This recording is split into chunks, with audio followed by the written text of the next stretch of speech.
Ada peringatan dari Ahok, dari mantan gubernur Basuki Cahayapurnama. Ini mestinya jadi peringatan buat kita semua.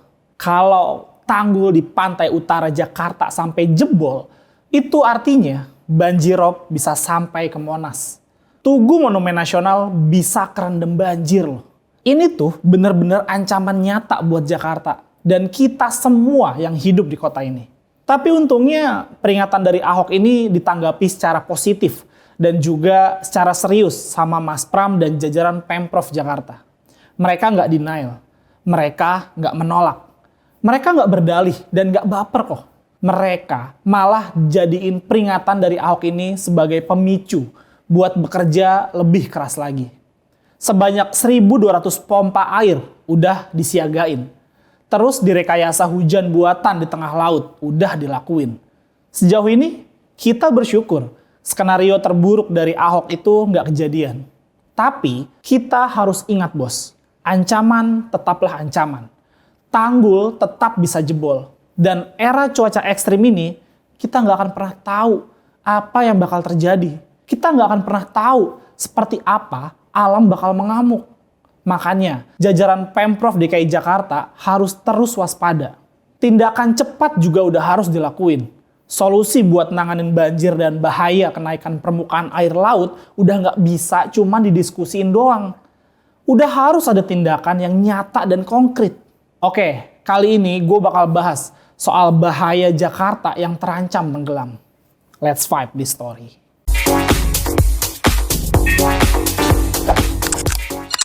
Peringatan kalau Jakarta bisa tenggelam ini bukan cerita baru.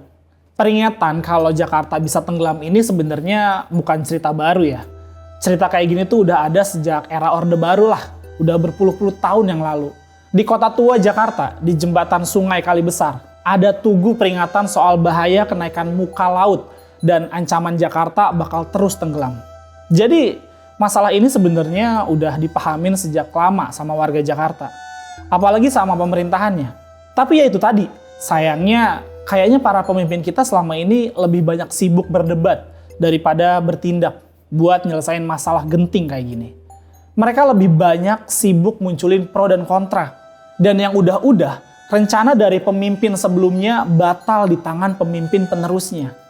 Padahal yang lo semua perlu tahu nih, kajian soal ancaman banjir dan rencana penanggulangan bencana ini udah pernah dibuat dan disiapin sejak dulu loh. Ini tuh udah ada at least dari zaman Gubernur Sutioso dan Gubernur Fauzi Bowo. Sungai buatan banjir Kanal Timur udah dibangun sejak tahun 2003 dan diresmiin tahun 2010. Ini buat ngelengkapin sungai banjir Kanal Barat yang dibuat di era pemerintahan kolonial Hindia Belanda di tahun 1913 dan selesai di tahun 1922. Iya, lo bisa kebayang lah kalau soal banjir ini ternyata udah jadi masalah Jakarta sejak zaman Belanda masih foya-foya di negeri kita bos. And then, tugas berikutnya adalah ngelebarin dan masang turap di sungai-sungai besar yang ngebelah Jakarta. Seperti Kali Ciliwung, Kali Pesanggerahan, dan Kali Kerukut. Tugas ini dulu sempat digeber di era Gubernur Jokowi dan Gubernur Ahok. Danau-danau juga sempat dikeruk dan diberesin. Bangunan-bangunan liar udah ditertipin.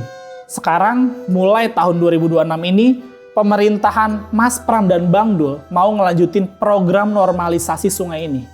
Sungai Ciliwung bakal dinormalisasi sejauh 17 km. Ini sisa dari program normalisasi yang udah mulai dikerjain sama Ahok. Terus yang terakhir, buat ngatasin masalah kenaikan permukaan laut akibat pemanasan iklim global. Tugas Mas Pram dan Bang Dul adalah ngeberesin pemasangan dinding-dinding turap di sepanjang pantai utara Jakarta. Kalau yang ini, ngelanjutin program yang udah dimulai sama Gubernur Anies Baswedan. Selain itu ada juga rencana pembangunan tanggul laut yang rencananya tuh udah dirintis sejak era Gubernur Sutioso. Ini bagian dari proyek bernama Pembangunan Pesisir Terpadu Ibu Kota Negara atau National Capital Integrated Coastal Development. Singkatannya NCISD. Ya, walaupun nanti Jakarta udah bukan ibu kota lagi, tapi rencana komprehensif ini tetap jalan. Ini proyek yang sekarang kita kenal sebagai Giant Seawall. Presiden Prabowo udah komitmen buat ngerjain pembangunan ini. Bahkan buat seluruh pantai utara di Pulau Jawa. Gak cuma di Jakarta, Makanya, sekarang pemerintahan udah ngebentuk Badan Otorita Pengelola Pantai Utara Jawa. Tapi khusus buat pantai di utara Jakarta, yang pegang tanggung jawab termasuk soal anggaran pembangunannya, itu adalah Pemprov Jakarta. Ini pastinya adalah solusi jangka panjang. Tapi jujur aja, kita sebetulnya udah sangat terlambat buat mengeksekusi rencana ini. Dulu, soal Giant Seawall ini tadinya mau digeber sama era Gubernur Ahok loh. Tapi urung dilakuin di era Gubernur Anies. Baru sekarang hampir 10 tahun berselang, rencana ini mulai dibahas lagi. Dan mudah-mudahan bisa segera dieksekusi. Oke, balik ke peringatan dari Ahok tadi. Soal kemungkinan Monas bisa terendam banjir nih. Solusi buat ngatasin masalah ini sebenarnya udah ada blueprintnya di Pemprov Jakarta sejak lama. Sekarang tinggal lihat aja kepiawaian Mas Pram nih buat mengeksekusi ini dan nyiapin anggarannya. Pendekatan Mas Pram yang bakal ngelanjutin perencanaan yang udah ada. Nggak bakal banyak diskusi lagi. Jadi angin segar kan? Meskipun kalau boleh jujur sih, eksekusi ini sebenarnya udah terlambat selama puluhan tahun. Dan yang terpenting saat ini adalah memastikan agar tanggul di pantai utara Jakarta tidak jebol. Yang rusak dibenahi, dan yang tidak kalah penting, terus melakukan normalisasi seluruh saluran air di Jakarta, termasuk sungai dan waduk. Dan kondisi pompa semuanya itu dalam kondisi siap digunakan. Ini merupakan upaya nyata mengantisipasi banjir di Jakarta. Tapi ya, better late than never.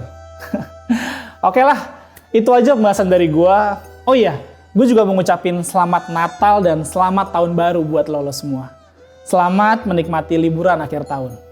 Jangan lupa sedia payung kalau nanti Jakarta bakal lebih sering diguyur hujan. Oke, dari Urban Vibe, gue Iwan Chan. Bye!